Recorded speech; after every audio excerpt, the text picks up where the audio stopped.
हरे कृष्णा।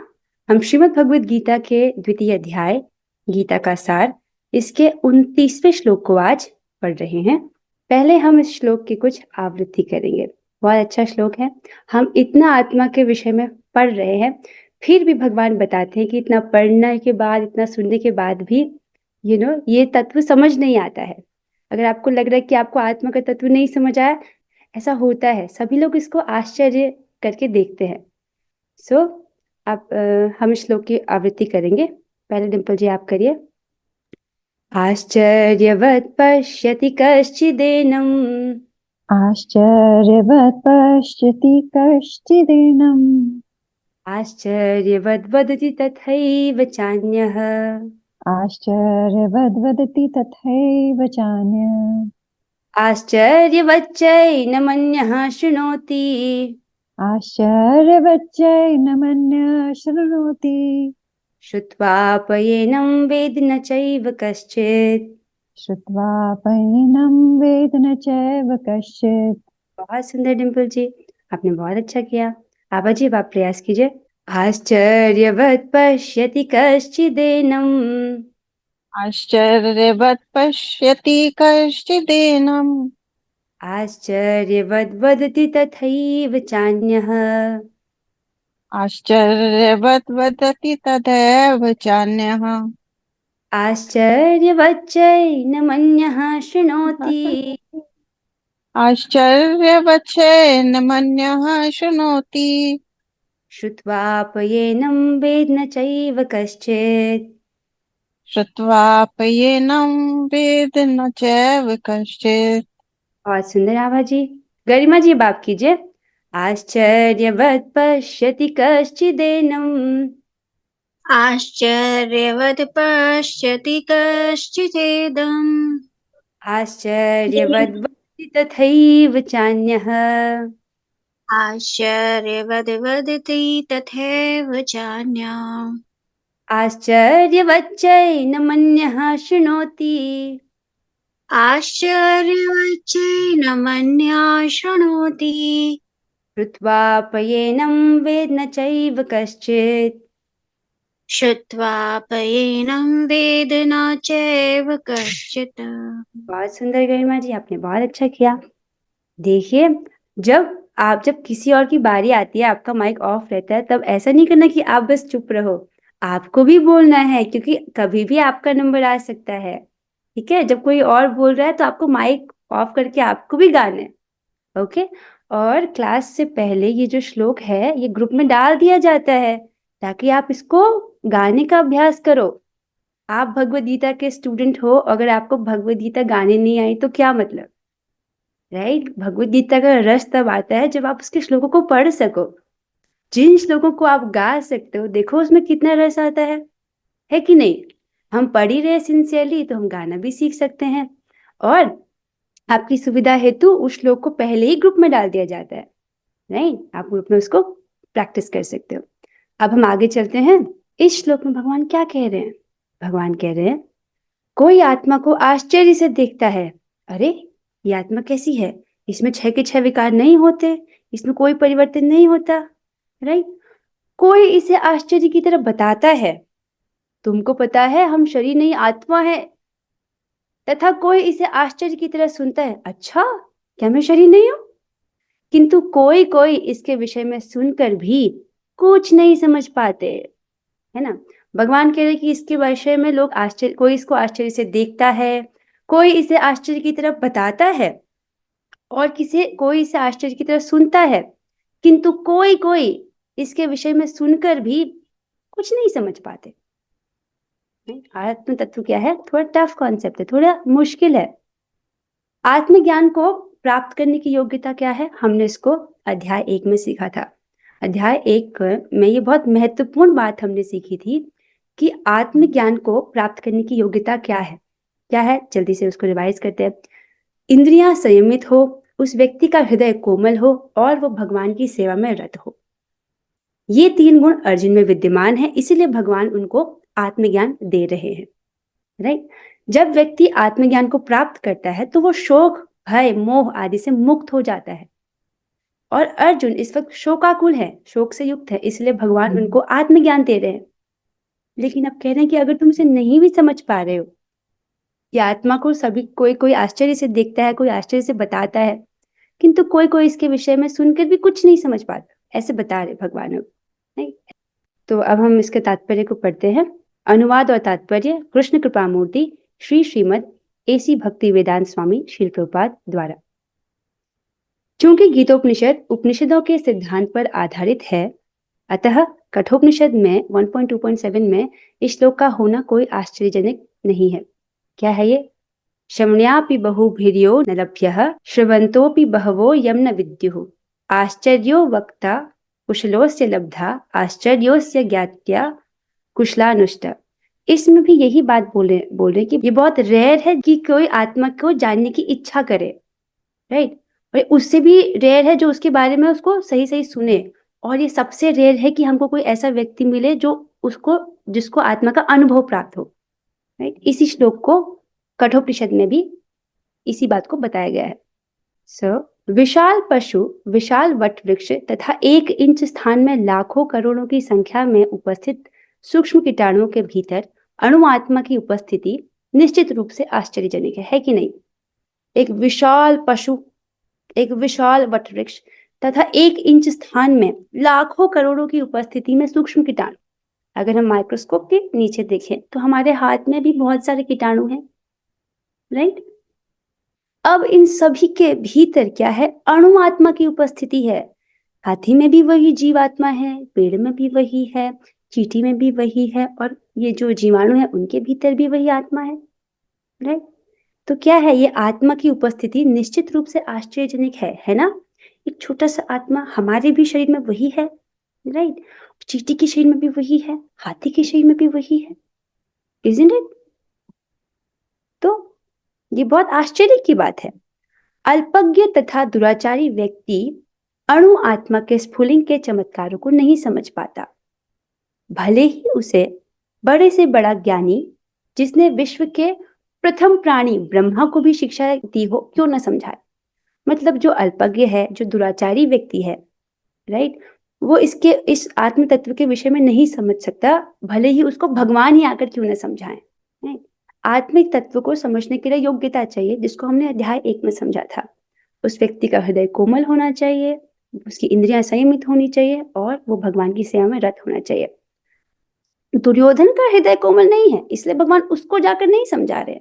भगवान ये नहीं कह रहे कि अर्जुन तुम शोकाकुल हो, तुम युद्ध नहीं करना चाहते हो, अच्छा मैं दुर्योधन को जाके समझा के आता हूँ, ऐसा नहीं कह रहे। अर्जुन को समझा रहे हैं क्योंकि उनका हृदय सॉफ्ट है, उनकी इंद्रियां संयमित है, राइट, और वो भगवान की सेवा में रत हैं, भगवान के भक्त हैं।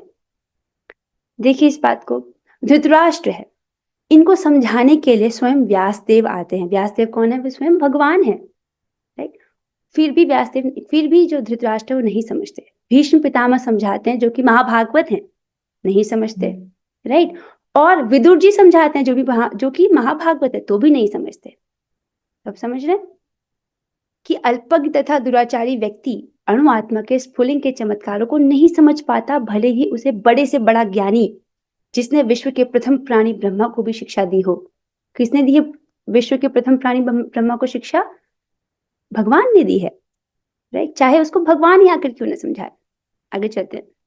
वस्तुओं के स्थूल भौतिक बोध के कारण इस युग के अधिकांश व्यक्ति इसकी कल्पना नहीं कर सकते कि इतना सूक्ष्म कण किस प्रकार इतना विराट तथा लघु बन सकता है। देखिए, जो माइक्रो ऑर्गेनिजम्स हैं, उनके अंदर उनके अंदर भी वही जीवात्मा है जो व्हेल के शरीर में है, राइट। चाहे वो जलचर हो, मछली आदि, या वो कीट पतंग हो, या जानवर हो, या मनुष्य हो, राइट। सब में वही जीवात्मा है हम एक्चुअली, लेकिन अलग अलग बॉडी में ऑपरेट कर रहे हैं। किसी का शरीर ऐसा है वेल जैसा, किसी का कॉस्ट्यूम ऐसा है, किसी का कॉस्ट्यूम ऐसा है वृक्ष जैसा, किसी का कॉस्ट्यूम ऐसा है तितली जैसा। सो ये आश्चर्य की बात है, लेकिन बता रहे कि जो इस जगत में क्या है कि अधिकांश व्यक्ति इसकी कल्पना नहीं कर सकते कि इतना सूक्ष्म कण किस प्रकार इतना विराट तथा लघु बन सकता है। आगे चलते हैं। अतः लोग आत्मा को उसकी संरचना या उसके विवरण के आधार पर ही आश्चर्य से देखते हैं। ये कितनी आश्चर्य की बात है कि व्हेल के शरीर में वही आत्मा है जो मेरे शरीर में है। वो और इंद्र जो है, इंद्र के पद पर जो व्यक्ति आज बैठे हैं यानी स्वर्ग के राजा, वो भी तो वही जीवात्मा है, राइट? लेकिन वो वर्षा के देवता है। इंद्रिय तृप्ति की बातों में फंसकर लोग भौतिक माया से इस तरह मोहित होते हैं कि उनके पास आत्मज्ञान को समझने का अवसर ही नहीं मिल पाता। ये बहुत इंपॉर्टेंट बात है कि लोग बहुत ज्यादा फंसे हुए हैं। कहाँ फंसे हुए हैं? माया में फंसे हुए हैं। माया में फंसे हुए अर्थात इंद्रिय तृप्ति में फंसे पड़े हैं। किस प्रकार मेरी जो इंद्रियां वो तुष्ट हो, इस प्रकार वो मोहित रहते हैं, उनकी बुद्धि मोहित रहती है और आत्मज्ञान, आत्म तत्व को समझने का उनको अवसर ही नहीं मिल पाता। देखिए, आप लोगों को बोलते भी होंगे, चलो भगवत गीता पढ़ते हैं।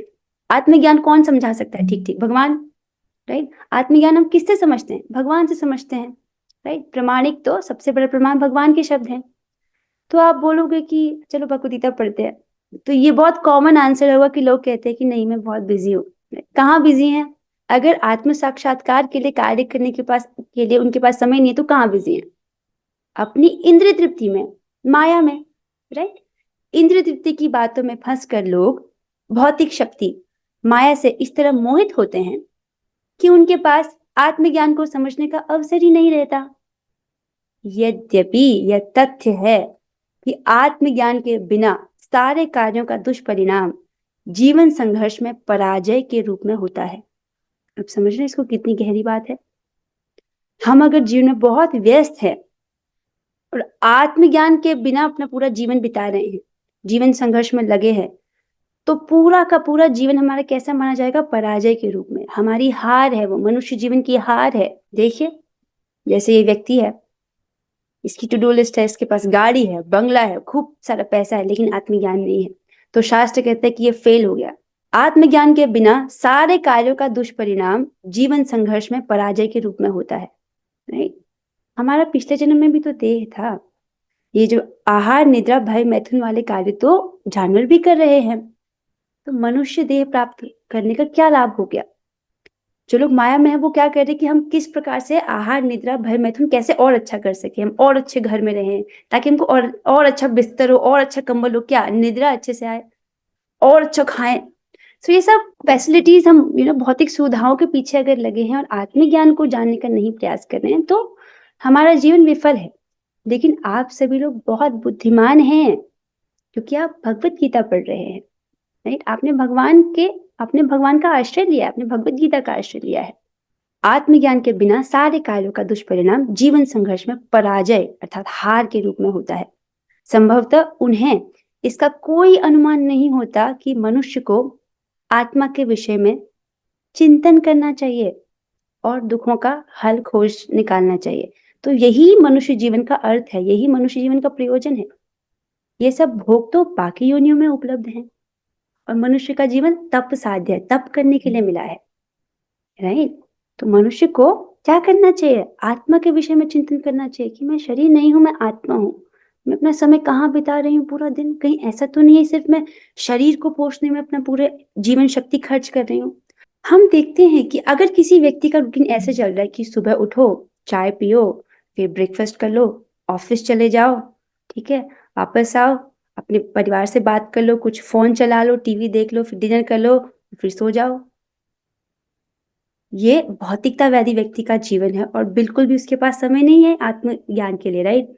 अगर ऐसा कभी भी भक्त का जीवन भी, एक दिन भी भक्त के जीवन में ऐसा दिन आ जाए कि जिस दिन उसने हरि कथा नहीं सुनी, कितनी बेचैनी हो जाती है। एक दिन भी कथा ना हो तो लगता है कितना बड़ा नुकसान हो गया। तो आप लोग तो बहुत अच्छे भक्त हैं, आप लोग हरि कथा सुनते हैं, हरि नाम जपते हैं, भगवान को भोग लगाते हैं, this is a very good sign.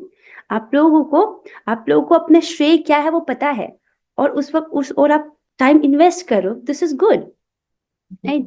मनुष्य को अपने दुखों का हल खोज निकालना चाहिए, राइट? जो उसके मेजर दुख हैं, क्या? जन्म, मृत्यु, जरा और व्याधि। मुझे बार बार जन्म क्यों लेना पड़ता है?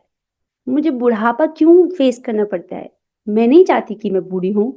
और मृत्यु क्यों? मृत्यु तो बहुत पेनफुल है, राइट? इस प्रकार इन दुखों का उसको हल खोज निकालना चाहिए, इसीलिए मनुष्य जीवन है। ऐसे थोड़े से लोग जो आत्मा के विषय में सुनने के इच्छुक हैं, अच्छी संगति पाकर भाषण सुनते हैं, थोड़े से लोग, भगवान खुद ही बोलते हैं कि हजारों में से कोई एक है जिसकी इस विषय में इच्छा है, राइट? ऐसे थोड़े से लोग जो इस विषय में सुनने के इच्छुक है, अच्छी संगति अर्थात भक्तों की संगति पाकर भाषण सुनते हैं। लेकिन किंतु कभी कभी अज्ञानवश वे परमात्मा तथा अणुआत्मा को एक समझ बैठते हैं। बहुत सारे ऐसे लोग हैं जो जानना भी चाहते हैं, लेकिन फिर क्या होता है, मिसअंडरस्टैंड कर जाते हैं। क्या मिसअंडरस्टैंड करते हैं? कि वो अज्ञानवश परमात्मा तथा अणुआत्मा, आत्मा और परमात्मा को एक समझ बैठते हैं। लेकिन आप तो जानते हो ना कि ये दो अलग अलग है, आत्मा कभी परमात्मा नहीं बन सकता।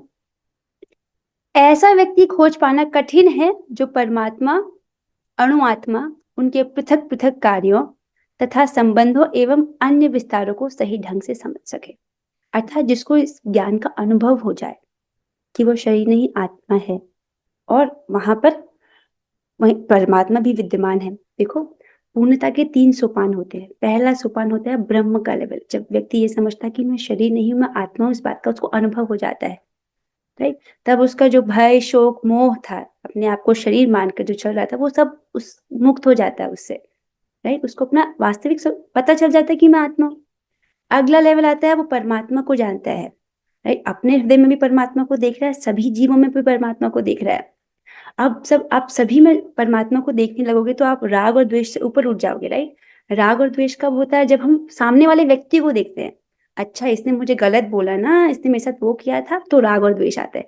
लेकिन जब सभी जीवों में परमात्मा देखने लगते हैं तो हम राग और द्वेष से ऊपर चले जाते हैं, राइट? और फिर पूर्णता का तीसरा सोपान है भगवान को जानना, पूर्ण पुरुषोत्तम भगवान श्री कृष्ण को जानना, राइट?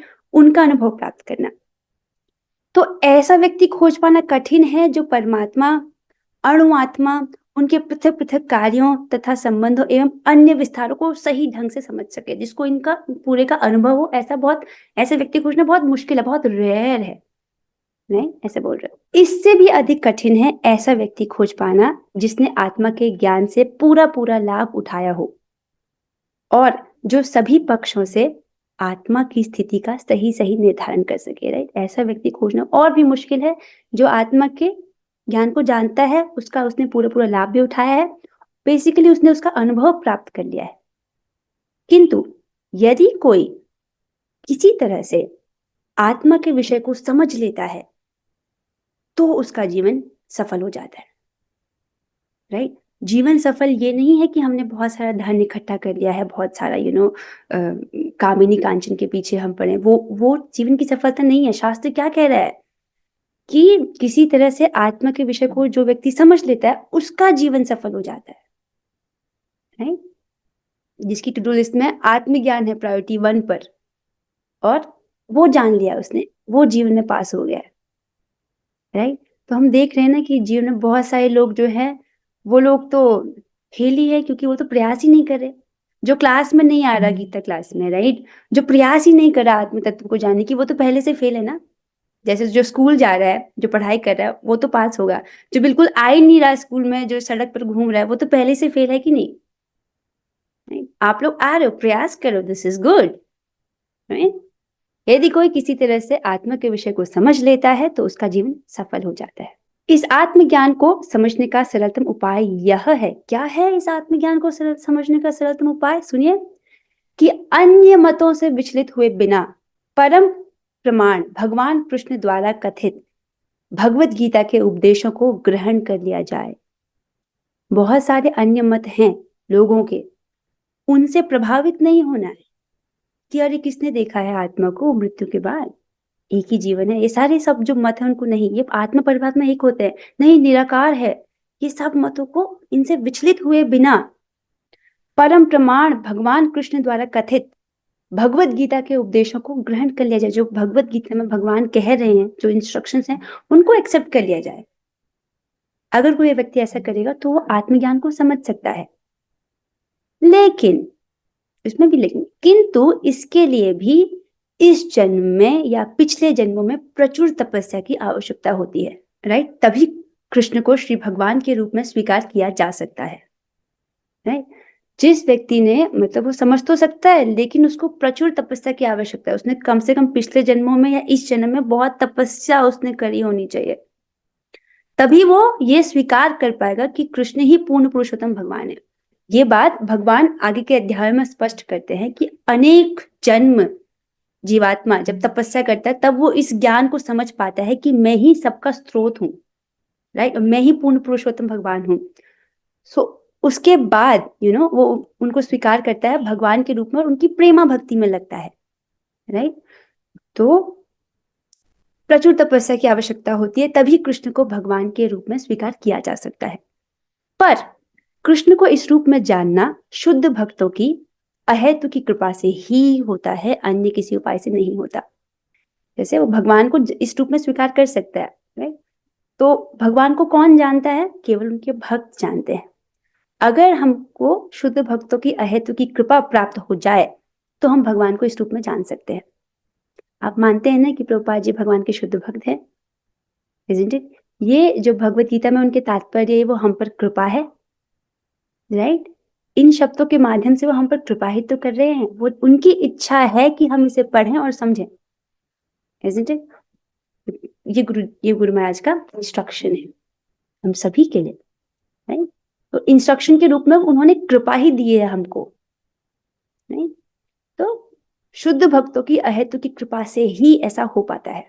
तो हमको उनकी कृपा चाहिए, और उनकी कृपा कैसे है? उनके इंस्ट्रक्शन में छुपी है। जो इंस्ट्रक्शन है उसको पालन कीजिए। और एक बहुत अच्छी बात पता है क्या, हमको भगवान ने एक बहुत हाई स्टैंडर्ड सेट किया है भगवद गीता के माध्यम से, राइट।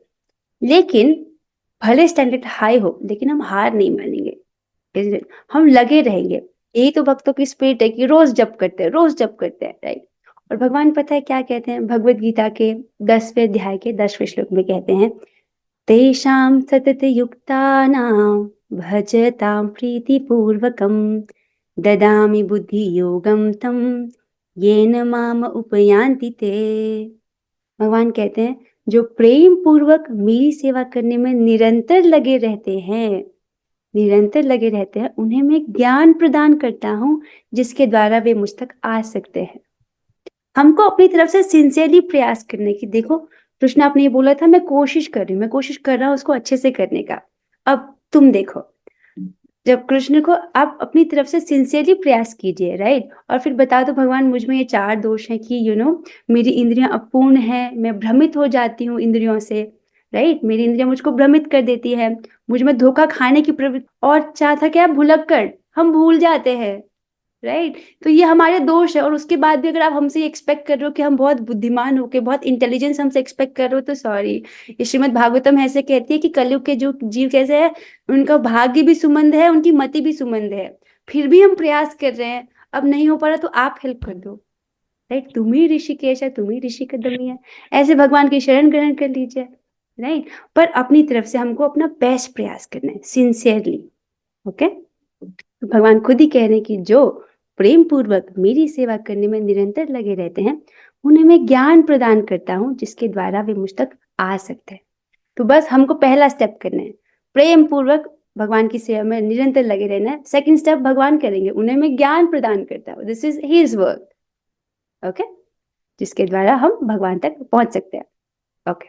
अब यहाँ पर टीका समाप्त होती है। अब कुछ प्रश्न उत्तर है, अब आपकी बारी, ओके। तो मैं प्रश्न पूछूंगी, आप हाथ खड़ा कर सकते हो। पहला प्रश्न, लोगों के पास आत्मज्ञान को समझने का अवसर ही नहीं रहता, ऐसा क्यों? अरे वानिधि माता जी बताइए। वो माया के जाल में फंसे रहते हैं, हाँ, वो माया में फंसे रहते हैं, इस वजह से उन्हें आत्म तृप्ति नहीं होती। हाँ, वो इंद्रिय तृप्ति में लगे रहते हैं, हाँ। माया द्वारा मोहित रहते हैं और आत्मज्ञान को समझने का उनको अवसर नहीं रहता। अच्छा उत्तर दिया आपने निधि जी, बहुत, that is very good. Okay, next question, किस चीज के बिना सारे कार्यों का दुष्परिणाम जीवन संघर्ष में पराजय के रूप में होता है? ओके, प्रिया मित्तल माता जी आप बताइए। हरे कृष्ण माता जी, दंडवत प्रणाम। आत्मज्ञान के बिना। बहुत सही उत्तर, आत्मज्ञान के बिना, राइट। आत्मज्ञान के बिना सारे कार्यों का दुष्परिणाम जीवन संघर्ष में पराजय के रूप में होता है। बहुत सुंदर उत्तर दिया प्रिया जी आपने। नेक्स्ट क्वेश्चन, किस विषय को समझ लेने पर व्यक्ति का जीवन सफल हो जाता है? कौन बताएगा इसको? ये इसका उत्तर मैं पूछती हूँ गरिमा जी आपसे। आत्मज्ञान को समझ लेने पर व्यक्ति का जीवन सफल हो जाता है। बहुत सुंदर उत्तर दिया आपने, that is very nice. Next question, आत्मज्ञान को समझने का सरलतम उपाय क्या है? कनक जी आप बताइए। उपाय ये है कि हमारा हृदय कोमल होना चाहिए, हमें अपने इंद्रियों को कंट्रोल में रखना चाहिए और हमें भक्ति करनी चाहिए। बहुत सुंदर, बहुत। लेकिन प्रभुपाद जी हमको इसका उपाय भी बताते हैं कि वो उपाय था कि हमको, दिस इज वेरी गुड, ये योग्यता है इस ज्ञान को प्राप्त करने की, लेकिन उपाय भी बताया प्रभुपाद जी ने। ठीक है, वो कौन बताएगा? नेहा जी आप बताएंगे क्या उपाय बताया प्रभुपाद जी ने? हरे कृष्णा माता जी, पंचांग प्रणाम। प्रभुपाद बताया कि शुद्ध भक्तों की हेतु की कृपा के द्वारा ही इस ज्ञान को सरलता से प्राप्त किया जा सकता बहुत अच्छे, हाँ हाँ, हमको शुद्ध भक्तों की अहेतु की कृपा से प्राप्त किया जा सकता है, वेरी गुड। लेकिन प्रभुपाद जी ने एग्जैक्ट कुछ शब्द बोले थे, मैं वो सुनना चाह रही हूँ।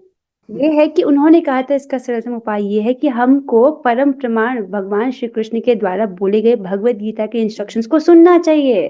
देखो, इस आत्मज्ञान को समझने का सरलतम उपाय यह है कि अन्य मतों से विचलित हुए बिना परम प्रमाण भगवान कृष्ण द्वारा कथित भगवत गीता के उपदेशों को ग्रहण कर लिया जाए, राइट। और उसके लिए हमको भगवत भगवान के शुद्ध भक्तों की कृपा चाहिए। That was a correct answer. और 3 योग्यता हमको प्राप्त करनी है कि हृदय शुद्ध होना चाहिए और इंद्रिय संयम और भगवान की सेवा में। दिस इज ये पूरा एक अच्छा आंसर है, वेरी गुड। ठीक है, प्रभुपाद जी कह रहे थे भगवद गीता के इंस्ट्रक्शंस को पालन करना, दैट इज गुड। अच्छा, नेक्स्ट क्वेश्चन। भगवान कृष्ण द्वारा कथित भगवद गीता के उपदेशों को ग्रहण करने के लिए प्रचुर मात्रा में किस चीज की आवश्यकता है? बताइए, किसकी आवश्यकता है? श्रवण करने की। हाँ, श्रवण करने की आवश्यकता, आपने सही बोला। तो टीका में हमने पढ़ा था उसको प्रचुर मात्रा में तपस्या उसने किया होना चाहिए पिछले जन्म या इस जन्म में। ठीक है, कौन सी तपस्या? हरि कथा श्रवण, right. This is very nice. ठीक है, भक्ति वाली तपस्या। अच्छा, नेक्स्ट है, श्री कृष्ण को पूर्ण पुरुषोत्तम भगवान के रूप में जानना डैश की अहेतु की कृपा से ही होता है। किसकी अहेतु की कृपा चाहिए? शुद्ध भक्त। शुद्ध भक्त हाँ गुरुजन जी, शुद्ध भक्तों की कृपा की वजह से। ठीक है, ठीक है, चलो ठीक है। इसके साथ यहीं पर ये टीका जो है वो समाप्त होती है और आप सभी लोगों ने बहुत अच्छे से पार्टिसिपेट किया, विच इज वेरी गुड। अब हम 3 बार हरे कृष्ण महामंत्र का जप करेंगे और उसी के साथ हम आज की क्लास को यहीं पर एंड कर रहे हैं। Let's do it together. आप सभी अपने माइक को ऑन कर लीजिए। हरे कृष्णा हरे कृष्णा हरे कृष्णा कृष्ण कृष्णा हरे हरे राम हरे राम राम राम हरे हरे हरे कृष्णा हरे कृष्णा कृष्णा हरे कृष्णा कृष्णा हरे कृष्णा हरे हरे राम राम राम राम हरे हरे हरे कृष्णा कृष्णा कृष्णा हरे हरे राम राम राम राम हरे हरे। श्रीमद् भगवद गीता की जय। श्री प्रभुपाद जय। की और जय। गुरु स्तुति गुरु गौरंगा। हरे कृष्णा हरे कृष्णा कृष्णा